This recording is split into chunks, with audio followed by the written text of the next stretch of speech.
E aí, alunos do segundo ano, tudo bem com vocês? Estamos aí mais uma semana com o PET, o Plano de Estudos Tutorados de Minas Gerais. Agora o volume 3. Hoje a gente vai falar aí sobre a semana 1 desse PET. Se inscreva aí no canal, curta esse vídeo. Se precisar falar comigo, pode me procurar no Instagram. Pegue seu caderno e vamos juntos fazer as atividades da semana 1, ok? Pessoal, vamos lá. Essa semana a gente vai falar um pouco sobre o Segundo Reinado. O Segundo Reinado é o período da história brasileira que o governo estava nas mãos do Dom Pedro II, e esse período vai de 1840 a 1889. Então ele vai desde o golpe da maioridade até a proclamação da República. E dentro desse período a gente vai ter importantes acontecimentos, como a Guerra do Paraguai, finalmente a libertação dos escravos. Então tudo isso a gente vai ter aí nesse período do Segundo Reinado. Bom, como eu falei para vocês, o Segundo Reinado começa com o golpe da maioridade, que vai ser dado em 1840, que é quando Dom Pedro II ele assume o governo, mesmo não tendo 18 anos. Okay? A gente vai ter dois partidos políticos que vão controlar a política brasileira nessa época, que era o Partido Liberal e o Partido Conservador, que na prática a gente viu que não tinha grandes diferenças assim. O sistema político brasileiro ele vai ficar conhecido como parlamentarismo às avessas. Por que parlamentarismo às avessas? Porque no Brasil o poder continuava concentrado na mão do imperador, que seria o Dom Pedro II, que era alguém extremamente controlador, alguém que conseguia fazer com que o poder todo se mantesse na mão dele. Então a gente não tinha um parlamento atuante, ok? Na economia, o principal produto de exportação vai ser o café, que vai criar grande prosperidade, grandes riquezas para a elite, para a elite cafeeira aí. E essa elite, inclusive, vai começar a investir esse dinheiro gerado do café numa pequena industrialização aí. Bom, quais outros acontecimentos importantes aí? O fim da escravidão, a escravidão vai finalmente acabar aí em 1888, com a assinatura da Lei Áurea. A gente vai ter também a Guerra do Paraguai, que vai ser um importante marco na história do Brasil, porque a Guerra do Paraguai vai trazer muita importância para o exército, e para os generais do exército. E esses generais e o exército vai ser o responsável pela proclamação da República em 1889 e a destituição do imperador. Bom, agora vamos lá então às atividades. Na atividade tem um texto e aí tem algumas perguntas e eu trouxe alguns trechos marcados para vocês para a gente comentar aí. Olha só, na letra A está perguntando o seguinte: por que, apesar da diversidade econômica que a América Portuguesa apresentou no final do século XVIII, continuou a predominar no Brasil o modelo baseado no latifúndio monocultor escravista? O que é latifúndio monocultor escravista? Latifúndio é a grande propriedade de terra.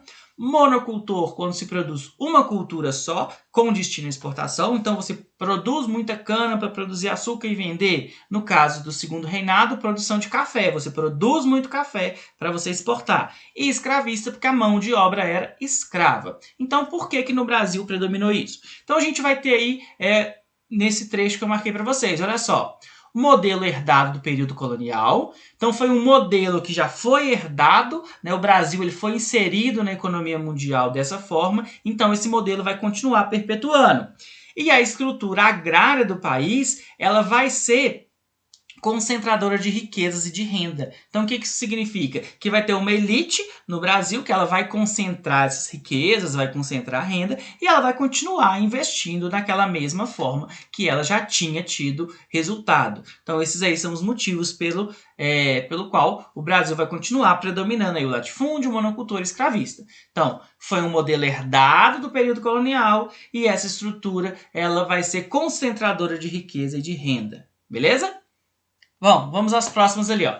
Na letra B, qual foi o obstáculo à ascensão de um efetivo processo de industrialização no país? Aí eu marquei esse trecho para vocês aí, ó. Esse tipo de inserção na economia mundial, a reiteração da vocação agroexportadora baseada no latifúndio, impediu a ascensão de um efetivo processo de industrialização no país. Até pelo menos a terceira década do século XX, e foi parte responsável pela concentração da riqueza nas mãos de poucos. Então, Qual que é a motivação aí dessa não industrialização? Foi a própria inserção do Brasil na economia mundial. Então o Brasil já foi inserido como uma nação agroexportadora baseada no latifúndio. E isso acabou se perpetuando, ok? Na letra C. Qual a posição do analista Basílio Salur Júnior acerca da economia brasileira? Aí eu marquei para vocês, olha só. Segundo o analista Basílio Salur Júnior, por maiores que tenham sido as mudanças observadas no Brasil na última década do século XX, o país ainda não conseguiu se desprender de sua condição de país periférico. Não obstante, se inclua entre as sociedades mais dinâmicas da periferia.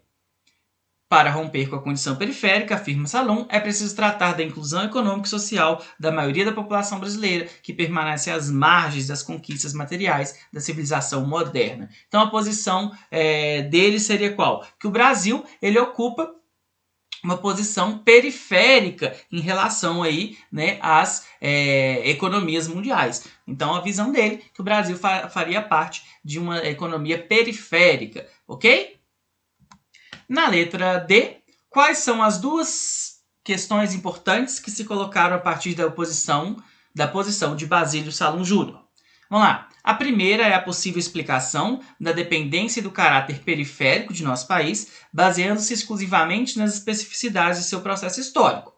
A segunda é a constatação de que a história do país está inserida em um processo mais abrangente, que é do capitalismo mundial. Então, são essas duas questões colocadas por ele. Uma, que o Brasil ele estaria nessa posição por causa das suas especificidades, então pelas suas características, né, da sua história.